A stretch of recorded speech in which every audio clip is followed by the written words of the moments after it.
ஈழப்போர் நடக்கும்போது தான் கருணாநிதி தான் இங்க வந்து முதலமைச்சராக இருந்திருக்காங்க. உண்மையிலேயே நான் சொல்றேங்க, தமிழ்நாட்டில் ஒரு தமிழன், உணர்வுள்ள தமிழன் முதலமைச்சராக இருந்திருந்தால் ஈழப்போர் நடந்திருக்காது.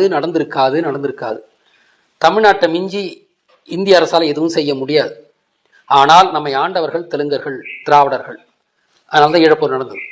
அப்ப கருணாநிதி அப்போ ஒன்று பேசியிருந்த, அப்படி இந்திய அரசின், ஈழத்தை பற்றி இந்திய அரசின் கொள்கை தான் எனது கொள்கையும்னு அவர் தன்னுடைய கொள்கைன்னு சொல்லியிருந்தார். இது வந்து ஒரு துரோகம். உன் கொள்கைன்னா பதவி உலகடா, நீ எதுக்கு இப்படி சொல்லிட்டு இருக்க முடியும்? நீ யாரு? நீ தெலுங்கு தானே, நீ திராவிடம் தானே. உன் கொள்கைன்னு வச்சுக்கிட்டா நீ வழி விடணும். உன்னால செய்ய முடியலையா, வழி விட்டுட்டு போயிருக்கணும். அப்பெல்லாம் எனக்கு கடுமையான கோவம். அப்பதான் திராவிடத்தை புரிஞ்சுக்கிறேன். அப்பயும் வந்து அடிக்கடி ஒரு விளம்பரம் வந்துட்டு இருக்கோம். தமிழர்களே, நீங்கள் என்னை கடலில் தூக்கி எறிந்தாலும் கட்டுவரமாகத்தான் நினைப்பேன். அதில் ஏறி நீங்கள் பயணம் செய்யலாம், கவிழ்ந்து விட மாட்டேன். உண்மையிலேயே கழுத்து விட்டவன் தான் அவன். யாருமே நெகட்டிவா பேச மாட்டாங்க.